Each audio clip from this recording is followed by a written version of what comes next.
Hello students, last topic इस chapter का।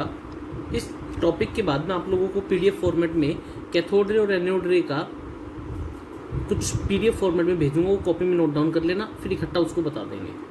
Next is exceptional electronic configuration. बहुत important सा पार्ट है। देखो, जैसे हम लोग मान लो इलेक्ट्रॉनिक कॉन्फ़िगरेशन लिखते हैं कैल्शियम के लिए। कैल्शियम का एटॉमिक नंबर होता है 20, तो हम लोग लिखना शुरू करते थे 1s2, 2s2, 2p6, 3s2, 3p6। ठीक है, 1s2, 2s2, 2p6, 3s2, 3p6। फिर हम लोग इलेक्ट्रॉन डालते थे 4s2, ये होता था। लेकिन अगर मैं बात करूं क्रोमियम की,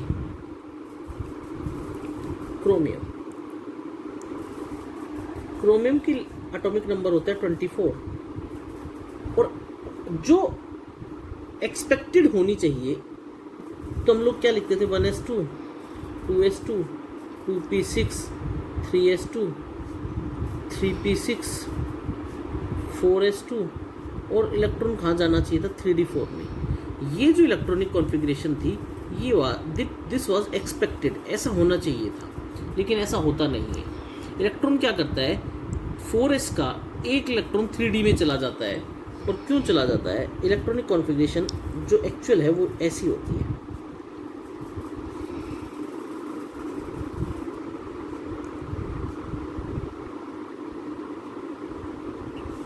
और ये इलेक्ट्रॉनिक कॉन्फ़िगरेशन बन जाती है actual electronic configuration 3d5 4s1। अब देखो 3d5 4s1, हमेशा ये बात याद रखना, दो तरह की इलेक्ट्रॉनिक कॉन्फ़िगरेशंस ज़्यादा स्टेबल होती हैं। हम लोगों ने लास्ट लेक्चर में पढ़ा था एनर्जी स्टेबिलिटी रूल, जो कि ये कहता है अगर किसी की एनर्जी कम तो स्टेबिलिटी ज़्यादा। तो हम लोगों ने दो तरह की इलेक्ट्रॉनिक कॉन्फ़िगरेशन पढ़ी। One electronic configuration was half filled and another was full field. ये जो दो इलेक्ट्रॉनिक कॉन्फ़िगरेशन होती हैं ये एक्स्ट्रा स्टेबल होती है। अब हाफ फील्ड कौन सी होगी? पी के अंदर मैक्सिमम 6 इलेक्ट्रॉन आ सकते हैं, अगर पी के अंदर 3 आए तो आधी p3। डी के अंदर मैक्सिमम 10 आ सकते हैं, डी के अंदर अगर 5 आए तो हाफ फील्ड। एफ के अंदर मैक्सिमम 14 आ सकते हैं, और 14 का आधा कितना होता है 7, तो ये होती है हाफ फील्ड। उसी तरह फुल फील्ड क्या होगी? p6, d10, f14। और अगर किसी एलिमेंट के पास चॉइस हो कि उसको हाफ फील्ड करनी है फुल फील्ड करनी है, तो हमेशा फुल फील्ड के पास जाता है। ठीक है, इसका मतलब अगर हाफ फील्ड और फुल फील्ड में से कभी कंपेयर करवा ले तो कौन ज़्यादा स्टेबल होगा? Full field. अब देखो क्रोमियम की 1s2, 2s2, 2p6, 3s2, 3p6, 3d5, 4s1। इसी तरह एक एलिमेंट और पढ़ते हैं, दैट इज कॉपर। कॉपर का एटॉमिक नंबर होता है 29, और इस पूरे को इलेक्ट्रॉनिक कॉन्फ़िगरेशन के लिए मैं इसको ऐसे लिख सकता हूँ। 18 एटॉमिक नंबर होता है आर्गन का। Argon is a noble gas, argon 18, तो मैं इसको ऐसे लिख सकता हूँ कॉपर आर्गन। होनी क्या चाहिए थी?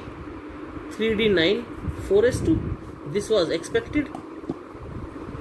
लेकिन होती कैसी है? आर्गन 18 3d10 4s1, ये एक्चुअल होती है। तो अब देखो 3d5 3d10 इन दोनों में से ये ज़्यादा स्टेबल क्यों हुई? क्योंकि 3d5 मैंने पढ़ाया हाफ फील्ड और 3d10 फुल फील्ड, दोनों इलेक्ट्रॉनिक कॉन्फ़िगरेशन ज़्यादा स्टेबल होती है। अब क्यों ज़्यादा स्टेबल होती है? इसमें जो पहला फैक्टर है that is symmetrical distribution of electrons. क्या होता है? Symmetrical distribution of electrons. देखो, हमेशा जिसके अंदर सिमेट्री होगी वो ज़्यादा स्टेबल होगा। तो पहला पॉइंट मैं लिखता हूँ सिमेट्री। सिमेट्री का मतलब क्या हुआ? सिमिलर। मेट्री का मतलब सिमिलर ज्योमेट्री, यानी कि दिखने में जो सारे क्या लगे, सिमिलर लगे। तो हम लोग क्या लिखते हैं? Symmetry leads to stability. Symmetry leads to stability. तो क्या लिखते हैं? द इलेक्ट्रॉनिक कॉन्फ़िगरेशंस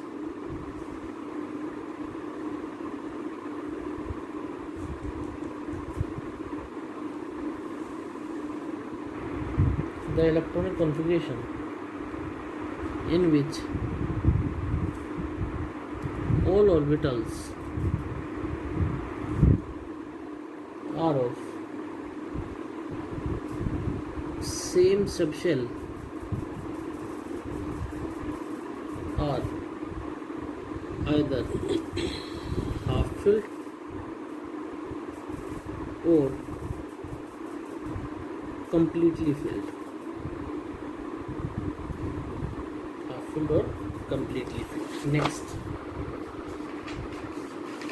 देखो, अगर हम लोग बात करें इलेक्ट्रॉनिक कॉन्फ़िगरेशन की, ये होगा, ठीक है। ये क्या था 3D, ये 4s। अगर मैं बात करूं क्रोमियम के लिए, क्रोमियम का एटॉमिक नंबर 24, तो इलेक्ट्रॉनिक कॉन्फ़िगरेशन क्या थी, आर्गन 18, 3D 4 और 4s 2, ऐसे लिखते। लेकिन होती क्या है, एक्चुअली इलेक्ट्रॉनिक कॉन्फ़िगरेशन कुछ ऐसा होता है, 3D, यहाँ क्या होगा 4s, और ये क्या क्रोमियम 24, फिर वही आर्गन क्या होगा 18। अब इलेक्ट्रॉनिक कॉन्फ़िगरेशन मैंने पीछे बताई, एक्चुअल होती क्या है 3D5 4s1, 3D5 4s1। बताओ ऊपर वाली ज़्यादा सिमेट्रिकल है, नीचे वाली? नीचे वाली, क्योंकि सारे इलेक्ट्रॉन्स कैसे हैं, अनपेयर्ड है, इस वजह से ये क्या होगी ज़्यादा स्टेबल। बोलो। अब उसी तरह अगर मैं बात करूं 3D10 4s1 की, ये देखो, बताओ D10 ऐसे होगा या नहीं होगा, ये 4s1, ये 3D10 4s1, आर्गन 18, और ये किसके लिए होगा, कॉपर 29। बोलो बेटा बात समझ में आई है नहीं है, ठीक है। अब जो दूसरा पैरामीटर काम करता है, that parameter is called as exchange energy, ठीक है। देखो बेटा, हमेशा एक्सचेंज एनर्जी, एक्सचेंज का मतलब क्या होता है, ये देखो ऐसे होता है, मान लो मैं कुछ ऐसा, ये 3D, ये 4s, ठीक है, 4 इलेक्ट्रॉन है, 1 2 3 4। तो देखो इसके पास कितनी पॉसिबिलिटी, ये इलेक्ट्रॉन यहाँ, ये यहाँ, ये यहाँ, फिर ये यहाँ, फिर ये यहाँ, 4 एक्सचेंज पॉसिबल है। लेकिन अगर वही इलेक्ट्रॉन्स 5 हो जाए तो एक्सचेंज ज़्यादा, तो एनर्जी, एक्सचेंज होने के लिए एनर्जी ज़्यादा कंज्यूम होगी, और एनर्जी ज़्यादा कंज्यूम होगी तो एनर्जी ज़्यादा खर्च होगी तो एनर्जी कम, स्टेबिलिटी ज़्यादा। तो हम लोग क्या लिखते हैं, when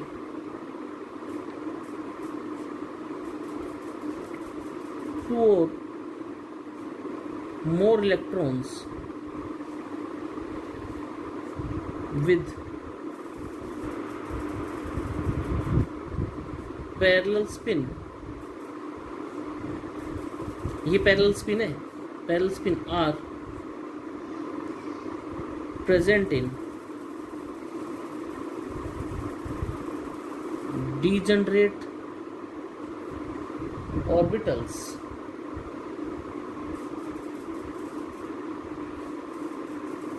they tend to exchange their positions. They tend to exchange their position, and energy is released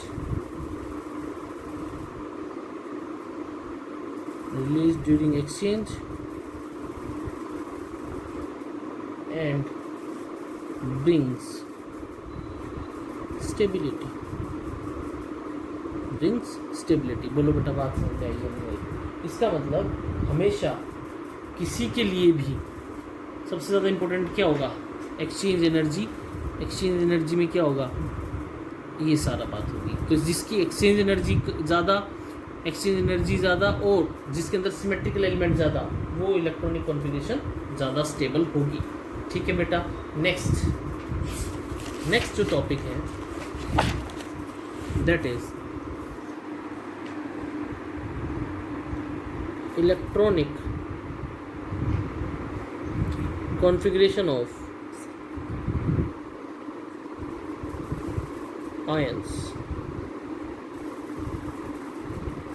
देखो होता क्या है आयंस में, मैं क्या कहता हूँ, जब भी किसी न्यूट्रल एटम से हम इलेक्ट्रॉन निकालें या इलेक्ट्रॉन दें तो क्या बना देता है, आयन। तो हम लोग क्या लिखते हैं, जैसे whenever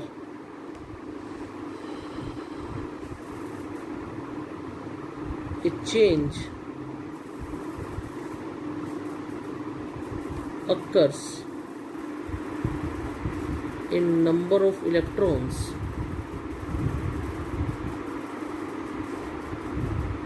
of neutral atom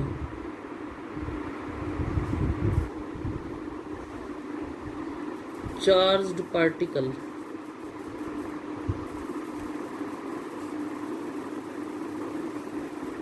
comes into existence and is called ion। क्या गलत है, ion। positively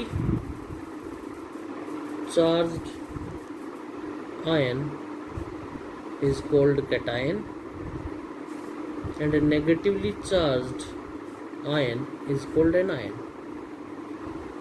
ठीक है। अब देखो हम लोग क्या करते हैं, मान लो तुमसे कोई कहे ये पोटाशियम है, पोटाशियम का एटॉमिक नंबर होता है 19, electronic configuration 1s2 2s2 2p6 3s2 3p6 और फिर क्या होगा 4s1। अगर तुमसे कोई कहे K पॉजिटिव की इलेक्ट्रॉनिक कॉन्फ़िगरेशन लिखो तो बताओ क्या हो जाएगा, K पॉजिटिव यानी कि एक इलेक्ट्रॉन गया। इलेक्ट्रॉन हमेशा आउटर मोस्ट शेल से जाएगा। आउटर मोस्ट शेल कौन सा है, ऐसे यहाँ पे 4th शेल है, क्योंकि प्रिंसिपल क्वांटम नंबर क्या है, मैक्सिमम। इसका मतलब जो इलेक्ट्रॉन न्यूक्लियस से जितना ज़्यादा दूर होगा उसके बीच में और न्यूक्लियस के बीच में अट्रैक्शन उतना कम, अट्रैक्शन जितना कम इलेक्ट्रॉन निकालना उतना आसान। अगर यही बात मैं 1s के साथ करूं, बेटा 1s वो पहला शेल जो न्यूक्लियस के सबसे ज़्यादा नज़दीक, इसका मतलब इसका इलेक्ट्रॉन निकालना सबसे ज़्यादा कठिन। तो मैं इलेक्ट्रॉनिक कॉन्फ़िगरेशन क्या लिखता हूँ, 2s2 2p6 3s2 3p6। बोलो होगी या नहीं होगी। उसी तरह calcium atomic number 20 1s2 2s2 2p6 3s2 3p6 4s2। अगर यही Ca+2 हो जाए तो क्या हो जाएगा, 1s2 2s2 2p6 3s2 3p6। बोलो होगा या नहीं होगा। ठीक है। अगर मैं बात करूं, ये तो थे कैटायंस की, अगर मैं बात करूं एनायन की, Cl नेगेटिव, जब ये केवल Cl था तो इलेक्ट्रॉनिक कॉन्फ़िगरेशन थी 1s2 2s2 2p6 3s2 3p5। अब एक नेगेटिव चार्ज यानी कि एक इलेक्ट्रॉन बढ़ गया, इलेक्ट्रॉनिक कॉन्फ़िगरेशन क्या हो जाएगी। बोलो बेटा बात समझ में आई या नहीं आई। ये थी इलेक्ट्रॉनिक कॉन्फ़िगरेशन। अब जो नेक्स्ट टॉपिक हम लोग पढ़ रहे हैं क्या होता है बेटा, एक इफेक्ट पढ़ा रहा हूं मैं भी, स्क्रीनिंग इफेक्ट, या इसका दूसरा नाम होता है shielding effect.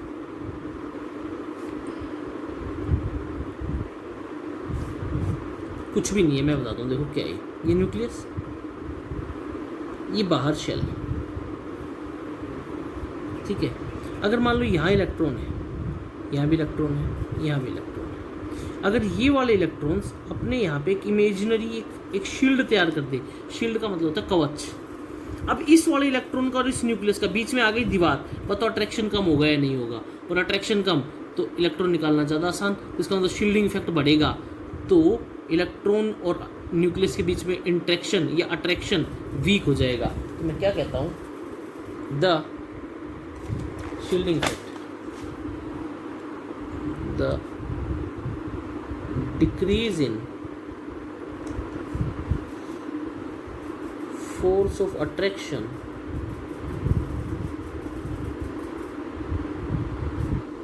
exerted by nucleus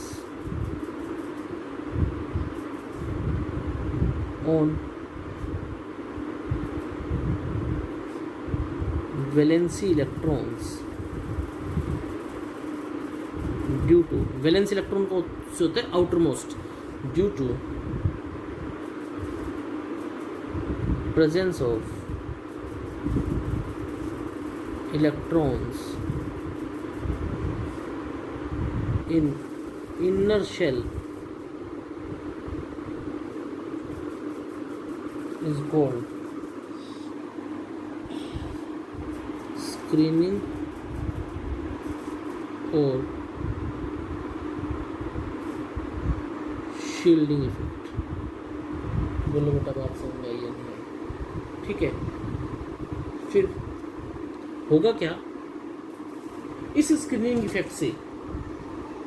जब स्क्रीनिंग इफेक्ट आ गया बीच में, देखो ये स्क्रीनिंग इफेक्ट आ गया बीच में, ये जो आउटर मोस्ट शेल है ये अट्रैक्शन कम शो करेंगे, और कम शो करेंगे तो इसका मतलब इनका न्यूक्लियर चार्ज क्या हो जाएगा? कम।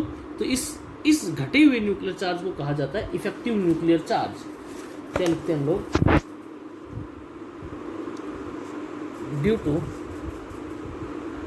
Screening effect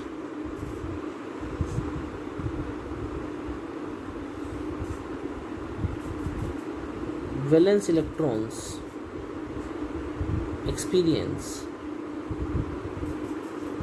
less attraction towards nucleus. This brings decrease in nuclear charge and is called effective nuclear charge। इसको डिनोट किया जाता है Z स्टार से Z माइनस सिग्मा, और ये जो सिग्मा की वैल्यू होती है अलग अलग वैल्यू होती है, S इलेक्ट्रॉन के लिए अलग, P के अलग। क्यों? क्योंकि S P D F distance भी तो बढ़ता जाता है न्यूक्लियस के साथ। तो हम लोग क्या कहते हैं?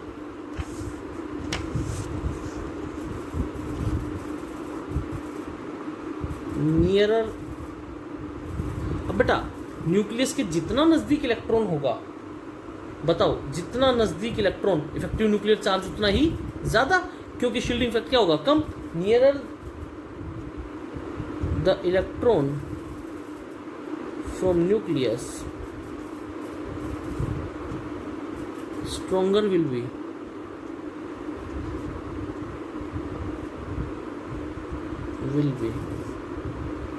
effective nuclear charge। effective nuclear charge, ठीक है। Next 4 electrons of same subshell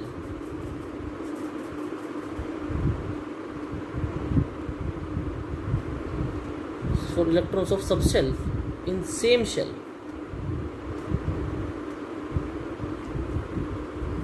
the effective nuclear charge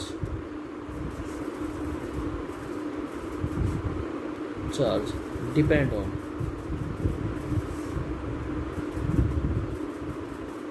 atomic number। बोलो बेटा बात समझ में आई है? किसके ऊपर डिपेंड करेगा? Atomic number. जैसे देखो क्या, silicon atomic number 14, electronic configuration 1s2 2s2 2p6 3s2 3p2।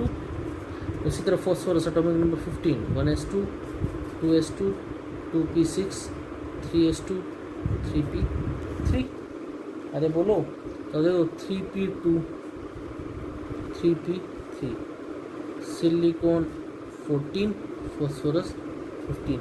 बताओ इसका एटॉमिक नंबर ज़्यादा तो इसका इफेक्टिव न्यूक्लियर चार्ज भी क्या होगा? ज़्यादा। Increasing attraction to nucleus. ठीक है, नेक्स्ट एक छोटा सा क्वेश्चन करवाता हूँ तुम लोगों को।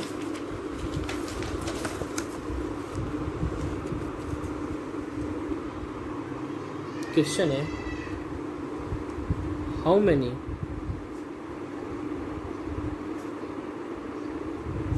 unpaired electron are present in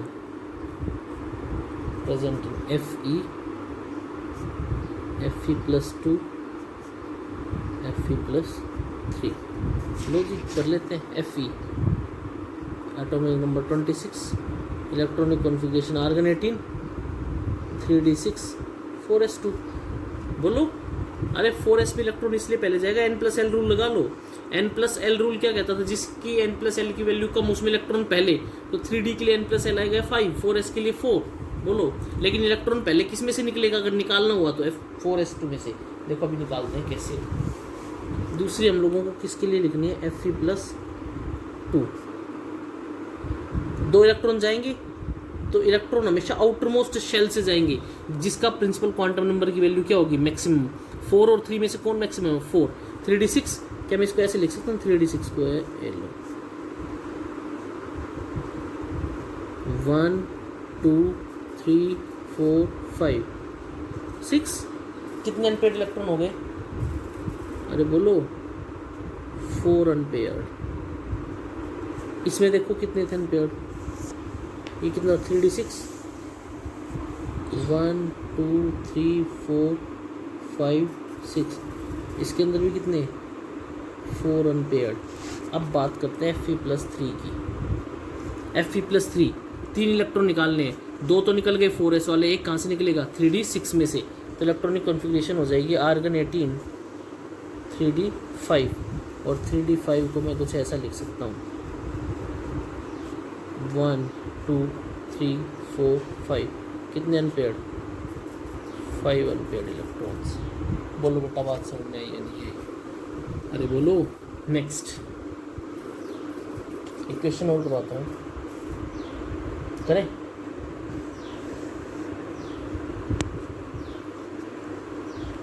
right,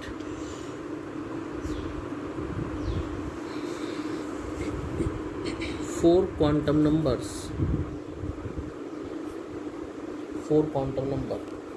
of atomic number 20, that is calcium। ठीक है, next right 4 quantum numbers of 19th electron in atomic number 24। ये देखो दूसरा जो क्वेश्चन है, इस तरह का जब भी क्वेश्चन आए 19th electron, 17th electron, 20th electron, 21 electron, तो भाई साहब सीधी सी बात है 19th इलेक्ट्रॉन, इसका मतलब उसको एटॉमिक नंबर कितना मान लो 19th, तो 19th एटॉमिक नंबर की इलेक्ट्रॉनिक कॉन्फ़िगरेशन लिखो, उसके चारों क्वांटम नंबर्स बता दो। ये देखो जी, quantum number 20 calcium 20, argon 18 4s2। अरे बोलो होगा या नहीं होगा, यानी कि 4s2 के लिए लिखना है। ये लो जी 4s2, n की वैल्यू 4, l की वैल्यू 0, m कितना होगा बोलो, m भी क्या होगा 0, और स्पिन 20th इलेक्ट्रॉन है, ये वाला 20th इलेक्ट्रॉन मिलेगा, तो स्पिन कितनी हो जाएगी -12, क्योंकि पहले वाले इलेक्ट्रॉन की क्या लेंगे +12, तो दूसरे वाले की -12। अब देखो 19th इलेक्ट्रॉन यानी कि पोटेशियम के लिए 19th, तो इलेक्ट्रॉनिक कॉन्फ़िगरेशन क्या, आर्गन 18 4s1, 4s1 है, 4s1 पहला इलेक्ट्रॉन, तो n की वैल्यू 4, l की वैल्यू 0, m की वैल्यू भी 0, लेकिन स्पिन क्या हो जाएगी +12। बोलो बेटा बात समझ में आई या नहीं आई, ठीक है। अब बेटा एक बात और, कई स्टैंडर्ड बुक्स क्या लिखती हैं कि पहला इलेक्ट्रॉन s +12 भी हो सकता है और -12 भी हो सकता है, ठीक है। ये थी बेटा इस चैप्टर की कुछ एक बातें। अब आप लोगों के पास मैंने अभी शेप्स ऑफ ऑर्बिटल्स भेजी हैं, उनको आप लोग नोट डाउन कर लेना अपनी फेयर कॉपी के अंदर। कैथोड रे का एक्सपेरिमेंट और रदरफोर्ड एक्सपेरिमेंट भेजूंगा, वो नोट डाउन कर लेना। चैप्टर कंप्लीट हो गया है। कोई भी प्रॉब्लम हो मेरे पास पर्सनल मैसेज करो या कैसे भी करो। फिर हम लोग पीरियोडिक टेबल शुरू करेंगे। पीरियोडिक टेबल के बीच में कुछ एक बातें इस चैप्टर में बची हुई हैं, जैसे आइसोस्टर्स बचा हुआ, आइसोटोन्स बचा हुआ है, ये सारे मैं पीरियोडिक टेबल में बताऊंगा। ठीक है बेटा, आज के लिए इतना ही। ठीक है, थैंक यू।